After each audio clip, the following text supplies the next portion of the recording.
तो हेलो दोस्तों, मैं जिस मूवी को एक्सप्लेन करने जा रहा हूँ उसका नाम है द ब्लू लेगून। इस कहानी में एक लड़की और एक लड़का एक आइलैंड पर फंस जाते हैं और वो वहाँ क्या क्या करते हैं जानेंगे इस वीडियो में। मूवी शुरू होती है और हमें एक शिप को दिखाया जाता है जिसमें रिचर्ड अपने पापा के साथ ट्रेवल कर रहा था। उनके साथ उनके पड़ोस की लड़की एमी भी होती है। अचानक से शिप में आग लग जाती है। तभी एक आदमी उन दोनों को एक दूसरी छोटी बोट में बिठाकर कहीं दूर ले जाता है। वो अपने पापा से बिछड़ जाते हैं। वो समुद्र के बीचों बीच चले जाते हैं जहाँ चारों ओर पानी ही पानी होता है। वो 2-3 दिन समुद्र में ही भटकते रहते हैं। तभी एक दिन उनको एक आइलैंड दिखाई देता है। फिर वो तीनों अपनी बोट को उस आइलैंड पर ले जाते हैं। आइलैंड पर जाने के बाद वो दोनों उस आदमी से कहते हैं कि हम हमारे पापा के पास कब जाएंगे। वो आदमी कहता है कि पता नहीं। उन्हें वहाँ खाने के लिए फल और पीने के लिए ठंडा पानी मिल जाता है। तभी एमी को वहाँ एक बॉक्स दिखाई देता है। वो उस आदमी से पूछती है कि अंकल ये क्या है। अंकल कहता है कि यह मदिरा है। वो उस मदिरा को देखकर काफी खुश होता है और कहता है कि अब हमें गुलामों वाली जिंदगी नहीं जीनी पड़ेगी। फिर एमी एक जहरीला फल खा लेती है जिसे वो आदमी वापस निकालता है। रात होती है। वो एक मछली पकड़कर उसे पकाकर खाते हैं। जिसके बाद वो आदमी रिचर्ड को मछली पकड़ना और घर बनाना और गुजारा करना सिखा देता है।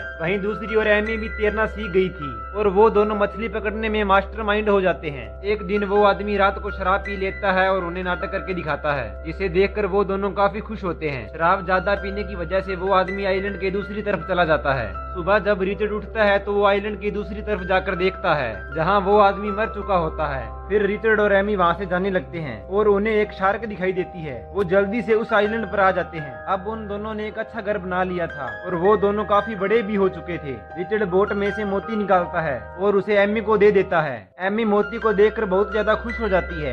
एक दिन एमी जब नहा रही थी तभी वो देखती है कि उसके टांगों के नीचे से खून आ रहा था। तभी वहाँ रिचर्ड आ जाता है और उसे पूछता है कि क्या हुआ। वो उसे वहाँ से जाने के लिए बोलती है। दरअसल एमी को पीरियड्स आए थे। फिर रिचर्ड वहाँ से नाराज होकर चला जाता है। अगले दिन एमी आइलैंड के दूसरी तरफ जाकर देखती है जहाँ उस आदमी की मौत हुई थी। तभी उसे वहाँ एक भगवान की बहुत बड़ी मूर्ति दिखाई देती है और उसमें थोड़ा थोड़ा खून बह रहा होता है। वो डर के वहाँ से चली जाती है। फिर वो रिचर्ड को ये सब बताती है जिसे सुनकर रिचर्ड उसे लड़ने लगता है और कहता है कि तुम वहाँ क्यों गई थी। एमी को रात में एक बुरा सपना आता है और वो डर जाती है। फिर रिचर्ड उसके पास आता है और उसे किस करता है। अब रिचर्ड के अंदर के अरमान जाग चुके थे। फिर एक दिन वो रात को उसे छेड़ने की कोशिश करता है लेकिन एमी उसे वहाँ से भगा देती है। जिसके बाद वो एक पत्थर पर बैठकर हिला रहा था। तभी एनी वहाँ आती है और वो उसे जाने के लिए कहता है। अगले दिन वहाँ एक शिप आती है। वो उसे इशारा करता है लेकिन एमी कोई इशारा नहीं करती।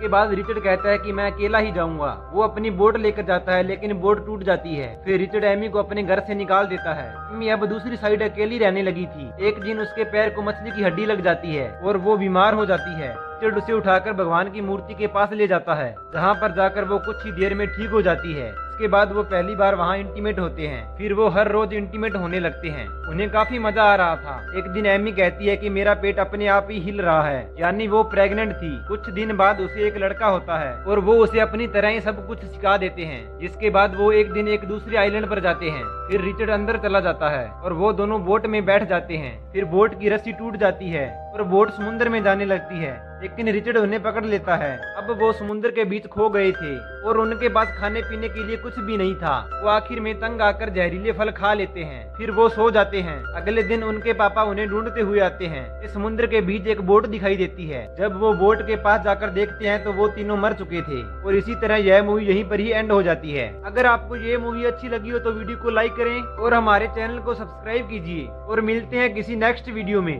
Thanks for watching.